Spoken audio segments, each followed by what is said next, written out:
CM Chandrababu, deputy CM Pawan Kalyan, BJP chief IT మంత్రి నారా లోకేష్ ఫలితంగానే Visakha steel ప్లాంట్కు కేంద్ర ప్రభుత్వం 11,400 కోట్ల ఆర్థిక ప్యాకేజీని ప్రకటించిందని ఎమ్మెల్యే పల్లా శ్రీనివాసరావు అన్నారు. సోమవారం గాజువాక మాట్లాడారు.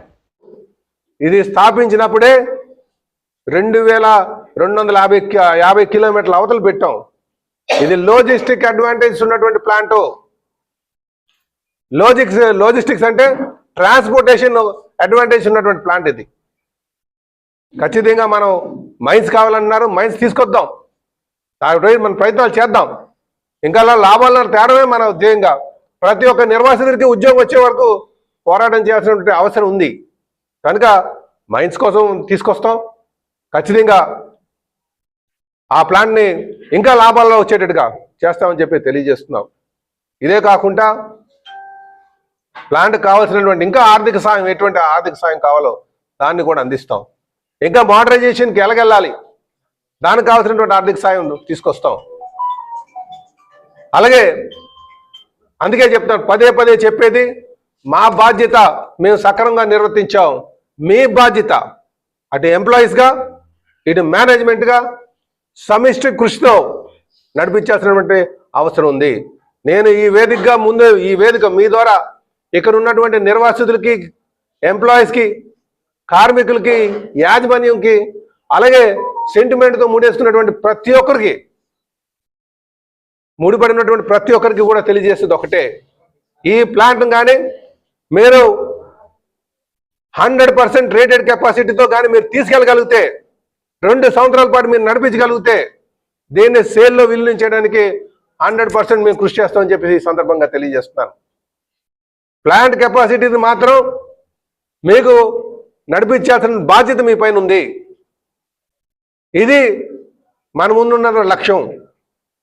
100% ప్లాంట్ రేటెడ్ కెపాసిటీని అందుకోవాల్సినటువంటి బాధ్యత అటు యాజమాన్యం వైపు, కార్మికుల వైపు ఉందని చెప్పి తెలియజేస్తున్నాను. అందుకే ఈరోజు కార్మిక సోదరులందరికీ చెప్తున్నాను, కార్మిక నాయకులందరికీ చెప్తున్నా, మీరు ఆ కెపాసిటీ రీచ్ అయ్యేటట్టుగా, కెపాసిటీని రన్ చేసే విధంగా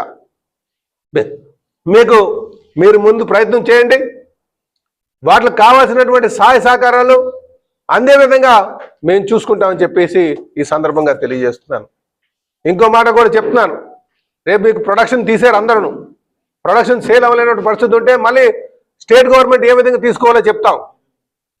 ఈ సందర్భంగా గుర్తు చేయాలి, స్టేట్ గవర్నమెంట్ కేవలం హుదూదులోనే ఆదుకోవడమే కాదు, మీకు ఏదైతే కావాల్సినటువంటి మైన్స్,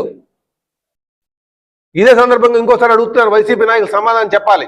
మీరు స్టేట్ గవర్నమెంట్లో ఉన్నటువంటి మ్యాంగనీస్ మైన్ ఎందుకు మీరు రెన్యూల్ చేయలేదు చెప్పండి. గర్భంలో ఉన్నటువంటిది, సరిపల్లో ఉన్నటువంటి శాండ్ మైన్ ఎందుకు మీరు ఎప్రూవల్ చేయలేదు చెప్పండి. చీపురుపల్లిలో అలాగే మీకు క్వాజు ఎందుకు మైన్ మీరు దాన్ని రెన్యూల్ చేయలేదు చెప్పండి. డీమ్డ్ మైన్స్ అవన్నీ 50 సంవత్సరాలు స్టేట్ గవర్నమెంట్ ఒప్పందం చేసుకున్నటువంటి మైన్స్ని 33 సంవత్సరాలు దాటిన తర్వాత 2023 మధ్యన మీరు అప్రూవల్ చేశారా? ఎందుకు అప్రూవల్ చేయకుండా ఉంచుకున్నారు? ఎవరు వచ్చిన తర్వాత మళ్ళీ అప్రూవల్ అయినాయి? వైసీపీ నాయకులు చెప్పండి సమాధానం దానికి. ఏదో విధంగా పొగబెట్టి దీన్ని అమ్మేద్దాం, వాటాలు కొట్టేద్దాం అని ఆలోచన కాదు, అంతని కాదు. మీ మనసాక్షిగా చెప్పండి సమాధానం. మీ నాయకులే నా దగ్గర ఎన్నోసార్లు చెప్పారు, మా వాడు చేయడు సార్ అన్నా, మా వాడు చేయడు, మా వాడు ఈ విషయం మీద మాట్లాడొద్దు అన్నారు, మా దగ్గరికే రావద్దు అన్నారని. అందుకే మనసాక్షి అవసరం దేనికైనా. అనుకునే సోదరులారా, ఈ ప్లాన్ను పరిరక్షించేటువంటి బాధ్యత మేము తీసుకుంటాం. అందుకే చెప్తాం, మా బాధ్యత మేము సక్రమంగా నిర్వర్తించాం.